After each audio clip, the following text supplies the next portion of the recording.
ജമ്മുകാശ്മീരിൽ ഒരു ഏറ്റുമുട്ടൽ ഉണ്ടായിരിക്കുന്നു. അപ്പോൾ അതിലേക്കാണ് ആദ്യം പോകേണ്ടത്. ജമ്മുകാശ്മീരിലെ കിഷ്ത്വാറിലാണ് സംഭവം. 3 ഭീകരരെ സുരക്ഷാസേന വധിച്ചതായി സൂചനയുണ്ട്.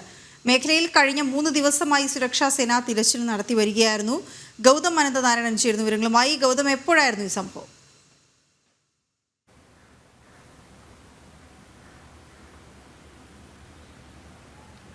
വീണ, ജമ്മുകാശ്മീരിലെ കിഷ്ത്വാറിൽ കഴിഞ്ഞ കുറച്ച് ദിവസങ്ങളായി സുരക്ഷാ സേനയുടെ ഓപ്പറേഷൻ നടന്നു വരികയാണ്. കഴിഞ്ഞ മാസം അവസാനം ജമ്മുകാശ്മീരിലുണ്ടായ ഭീകരാക്രമണത്തിൽ 4 പോലീസ് ഉദ്യോഗസ്ഥരും ഒരു സൈനികനും വീരമൃത്യു വരിച്ചതിന് ശേഷമാണ് ഉദ്ധംപൂരിലും അതോടൊപ്പം തന്നെ കിഷ്ത്വാർ മേഖലയിലും ഭീകരർ തമ്പടിച്ചിരിക്കുന്നു. പാകിസ്ഥാനിൽ നിന്നും എത്തിയ ഭീകരരുണ്ട് എന്നത് സംബന്ധിച്ചുള്ള ചില രഹസ്യ വിവരങ്ങൾ സൈന്യത്തിന് ലഭ്യമായത്. അതിനാൽ കിഷ്ത്വാറിൽ 9-ാം തീയതി ആരംഭിച്ച ഓപ്പറേഷനാണ് ഇപ്പോഴും തുടരുന്നത്. ഉദ്ധംപൂരിലും സമാനമായ രീതിയിലുള്ള ഭീകരർക്ക് വേണ്ടിയുള്ള തിരച്ചിൽ നടക്കുകയാണ്. അതിൽ ഈ കിഷ്ത്വാറിൽ 3 ഭീകരരെ സൈന്യം വധിച്ചു എന്നാണ് സ്ഥിരീകരിക്കാത്ത റിപ്പോർട്ട്. ഇക്കാര്യത്തിൽ ഔദ്യോഗികമായ വിശദീകരണം ഇനിയും സൈന്യത്തിൻ്റേത് ആവശ്യമാണ്. എന്തായാലും ഈ സ്ഥലത്ത് വലിയ തോതിലുള്ള തിരച്ചിൽ സുരക്ഷാ സേനയുടെ ഭാഗത്ത് നിന്ന് നടക്കുന്നു.